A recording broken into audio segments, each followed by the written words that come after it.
Halo guys, kembali lagi bersama aku Tridiansi di sini. Pernah nggak kalian tuh terpikir bahwa lingkungan yang tenang dan rutinitas yang terlihat aman justru bisa menyimpan ancaman yang tidak terduga? Hal ini tercermin dalam kasus Yara Gambirasio di Italia pada tahun 2010 ketika ia menghilang beberapa ratus meter dari rumahnya di Brambrate di Spora setelah pulang dari latihan senam, sebuah aktivitas yang seharusnya aman-aman aja. Dalam waktu yang singkat, situasi yang normal berubah menjadi tragedi besar yang mengguncang publik Italia hingga akhirnya penyelidikan panjang selama bertahun-tahun lamanya dengan ribuan sampel DNA yang mengarah pada Massimo Bossetti. Peristiwa ini menunjukkan bahwa bahaya bisa datang dari lingkungan terdekat dan orang yang tampaknya tuh biasa aja, sehingga menegaskan pentingnya kewaspadaan, kepekaan terhadap situasi sekitar, serta dukungan sistem keamanan dan penegakan hukum yang kuat dan terkoordinasi. Karena dari kasus ini kita tuh bisa belajar bahwa satu kelengahan sederhana saja dapat membawa dampak yang besar bagi banyak kehidupan. Oke, seperti apa kasusnya? Kita langsung aja masuk ke isi pembahasannya.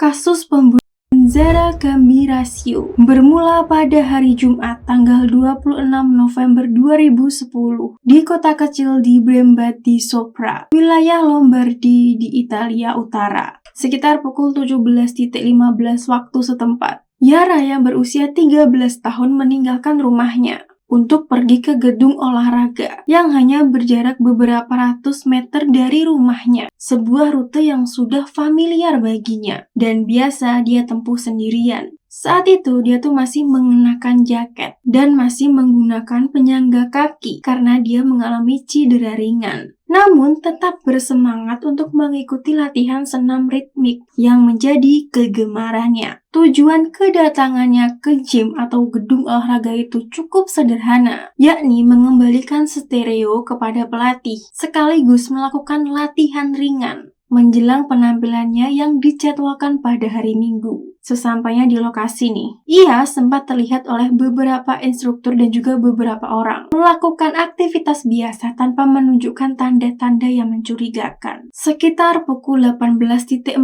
waktu setempat, Yara sempat mengirimkan pesan kepada temannya untuk melakukan janjian pertemuan gitu loh. Hal ini merupakan komunikasi terakhir yang dia lakukan. Setelah itu, keberadaannya benar-benar tidak diketahui oleh siapapun. Ketika waktu terus berjalan, tapi Zara nggak sampai rumah, dia nggak pulang-pulang gitu. Sekitar pukul 19.11 waktu setempat. Ibunya mulai merasa khawatir dan terus menghubungi ponselnya terus-menerus. Namun, panggilannya langsung masuk ke pesan suara, menandakan bahwa ponselnya tidak aktif dan berada di luar jangkauan. Kecemasan keluarganya semakin meningkat hingga akhirnya pada 19.30 waktu setempat, ayahnya Zara memutuskan untuk melaporkan menghilangnya Zara kepada pihak kepolisian. Penyelidikan awal mengungkapkan bahwa sinyal terakhir ponsel dari Zara berada di Mapello, yang terletak berlawanan arah dari rumahnya, mengidentifikasi bahwa ia kemungkinan tidak pulang melalui rute biasa, dan diduga telah dibawa menjauh dari lokasi tersebut dalam waktu yang singkat setelah meninggalkan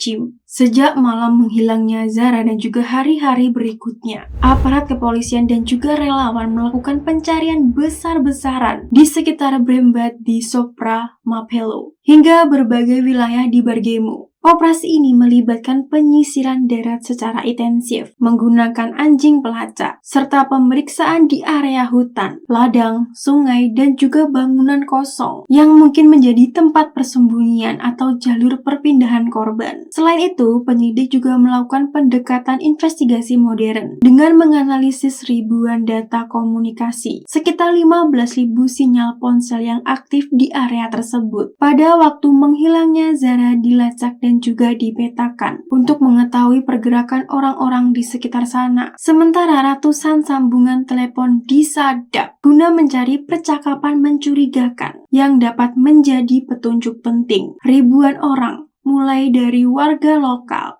hingga individu yang berada di lokasi sekitar gedung olahraga, dimintai keterangan dan sebagian dimintai sampel DNA. Pada tahap penyelidikan, perhatian sempat tertuju pada seorang pria berasal dari Maroko bernama Muhammad Fikri, seorang pekerja yang berada di wilayah tersebut dan dianggap mencurigakan setelah hasil penyadapan percakapan yang terdengar seperti pengakuan bersalah. Ia kemudian ditangkap pada awal Desember 2010 saat berada di kapal menuju Maroko. Namun setelah dilakukan pemeriksaan lebih lanjut, diketahui telah terjadi masalah di penerjemahan bahasa yang membuat makna percakapan tersebut disalahartikan. Selain itu, tidak ditemukan bukti fisik dan juga bukti forensik yang mengaitkannya dengan menghilangnya Zahra. Akibatnya, Fikri dibebaskan dan penyelidikan kembali lagi ke titik awal, memperlihatkan betapa kompleks dan juga sulitnya kasus ini di tahap awal, di mana petunjuk yang muncul seringkali belum cukup untuk mengarah pada pelaku yang sebenarnya. Titik balik penting dalam kasusnya Zahra terjadi pada 26 Februari 2011, tepat 3 bulan setelah dia menghilang di daerah Cignolo de Isola, sekitar 10 km di Brevet di Sopra. Seorang pria bernama Hilarius Guti yang sedang menerbangkan pesawat model atau remote control di area ladang semak-semak secara tidak langsung menemukan hal yang mencurigakan di antara rerumputan yang tinggi. Saat mendekat, ia menyadari bahwa hal tersebut adalah jas manusia. Lalu dia segera melaporkannya kepada pihak berwenang. Tim kepolisian dan forensik datang ke lokasi, kemudian memastikan bahwa jas tersebut adalah Zahra. Berdasarkan pakaian yang dikenakan, serta identifikasi lanjutan melalui tindakan ilmiah, kondisi jas saat ditemukan mengalami pembusukan lanjut akibat terpapar cuaca dingin selama berbulan-bulan, sehingga menyulitkan proses analisis forensik. Meski demikian, hasil forensik menunjukkan bahwa korban mengalami sejumlah luka akibat senjata tajam, serta tanda-tanda kekerasan fisik di beberapa bagian tubuh. Namun, luka-luka tersebut tidak langsung membuat kematian. Para ahli menyimpulkan bahwa Zahra masih hidup setelah mengalami hal tersebut, tetapi kemudian ditinggalkan di area terbuka tanpa pertolongan, hingga akhirnya mengalami hipotermia akibat suhu yang ekstrim. Selain itu, ditemukan juga petunjuk yang penting pada tubuh dan juga pakaian korban, seperti partikel kapur, serta material yang biasanya digunakan dalam bidang konstruksi, yang mengarah kepada pelaku yang memiliki keterkaitan dengan pekerjaan tersebut. Yang paling krusial adalah ditemukannya DNA dari seorang laki-laki tak dikenal di pakaian korban, khususnya pada bagian tertentu yang menunjukkan bahwa adanya kontak langsung. DNA ini kemudian diberi nama Ignoto 1 atau orang tidak dikenal 1 oleh penyelidik. Temuan ini menjadi kunci utama dalam penyelidikan karena untuk pertama kalinya polisi memiliki petunjuk biologis yang konkret untuk mengidentifikasi pelaku, meskipun pada saat itu identitasnya masih sangat misterius. Sepanjang tahun 2011 sampai 2013, penyelidikan berkembang menjadi salah satu investigasi forensik terbesar di Italia. Polisi mengumpulkan lebih dari 18.000 hingga 22.000 sampel DNA dari warga di sekitar Bergamo dan juga sekitarnya. Analisis dilakukan dengan pendekatan silsilah genetik yang mencari kecocokan parsial yang dapat mengarah pada keluarga pelaku. Pada tahun 2013, penyelidik menemukan kecocokan parsial dengan DNA milik Giuseppe Guerinoni, seorang sopir bus lokal yang telah meninggal pada tahun 1999. Karena ia telah meninggal jauh sebelum kejadian, penyelidik menyimpulkan bahwa pelaku merupakan anak biologisnya. Untuk memastikan hal tersebut, pada 7 Maret 2013, jenazah Guerinoni digali kembali dari makamnya di Gorno untuk melakukan analisis DNA. Hasil mengkonfirmasi bahwa Ignoto 1 adalah anak dari Guerinoni, kemungkinan dari anak di luar pernikahan. Hal ini membuka babak baru dalam proses penyelidikan, di mana polisi harus menelusuri ratusan perempuan yang pernah melakukan hubungan dengan Guerinoni. Lebih dari 500 wanita diperiksa, dan penyelidikan meluas hingga desa-desa kecil di pegunungan Bergamo. Terobosan akhirnya terjadi pada Juni 2014, ketika penyelidik mengidentifikasi seorang wanita bernama Esther Arzoufi sebagai ibu dari Ignoto I tadi.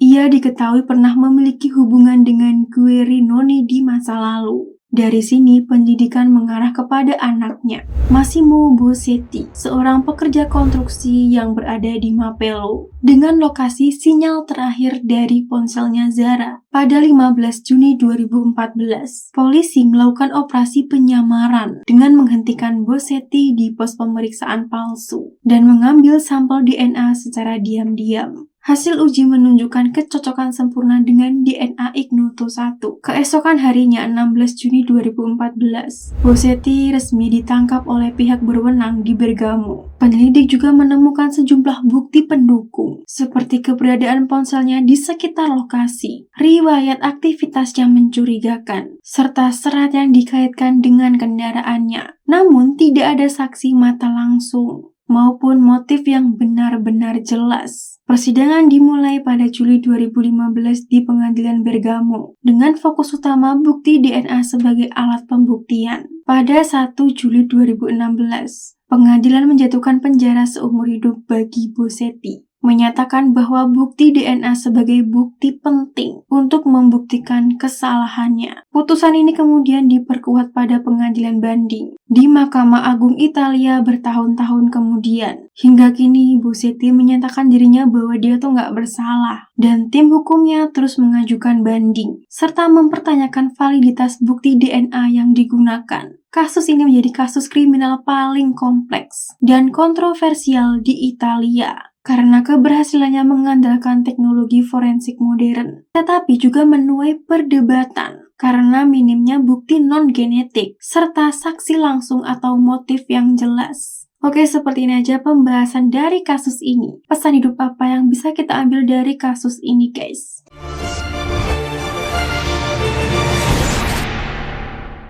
Dari kasus Yara, kita belajar bahwa bahaya tidak selalu datang dari orang yang mencurigakan, tetapi juga bisa berasal dari orang yang biasa aja dan berada di lingkungan sekitar. Zara menghilang hanya berjarak beberapa meter dari rumahnya, di tempat yang selama ini dianggap aman, seperti tempat tinggal dan juga fasilitas olahraga. Rutinitas sederhana berubah menjadi tragedi yang besar. Hal ini menjadi pengingat bahwa rasa aman tidak boleh membuat kita lengah, karena ancaman bisa muncul kapan aja, bahkan di situasi yang terlihat normal dan juga akrab. Lebih jauh lagi, kasus ini menegaskan bahwa pentingnya peran ilmu pengetahuan dan juga ketekunan dalam mengungkap kebenaran. Penyelidikan terhadap Zara berlangsung selama bertahun-tahun lamanya dan melibatkan ribuan sampel DNA yang kemudian mengarah kepada pelaku. Tanpa teknologi forensik dan juga kerja keras dari aparat, kasus ini mungkin tidak akan pernah terpecahkan. Ini menunjukkan bahwa keadilan membutuhkan proses yang panjang, kesabaran, serta dukungan dari berbagai pihak, serta masyarakat yang bersedia untuk bekerja sama. Pada akhirnya, peristiwa ini menegaskan bahwa keselamatan adalah tanggung jawab bersama, kewaspadaan terhadap lingkungan sekitar, kepedulian individu, serta kesiapan dalam menghadapi situasi yang darurat sangatlah penting, terutama untuk melindungi anak-anak. Tragedi ini juga mengingatkan bahwa satu kejadian dapat meninggalkan dampak besar bagi banyak orang, khususnya keluarga dari korban. Oleh karena itu, kita perlu lebih peka, tidak mengabaikan hal-hal kecil yang mencurigakan, dan selalu menjaga diri dan juga orang lain. Karena dalam satu momen, kehidupan bisa berubah secara drastis. Oke, sampai sini aja perjumpaan kita kali ini. Kalau ada informasi yang kurang tepat ataupun ada hal yang perlu diluruskan, aku sangat terbuka untuk dikoreksi lewat kolom komentar, supaya aku bisa terus belajar untuk menyampaikan sebuah kasus dengan lebih baik lagi ke depannya. Terima kasih banget buat kalian yang sudah menonton, mendukung, dan juga memberikan masukan buat aku. Aku benar-benar menghargai setiap kritik dan saran dari kalian, karena semuanya akan jadi bahan pembelajaran berharga buat aku untuk menjadi lebih baik lagi ke depannya. Sekali lagi aku ucapkan terima kasih dan semoga kita bisa tumbuh bersama dan belajar bareng-bareng di setiap kasus berikutnya. Kalau kalian tuh ada ide aku bahas kasus apa lagi, bisa banget komen di kolom komentar guys.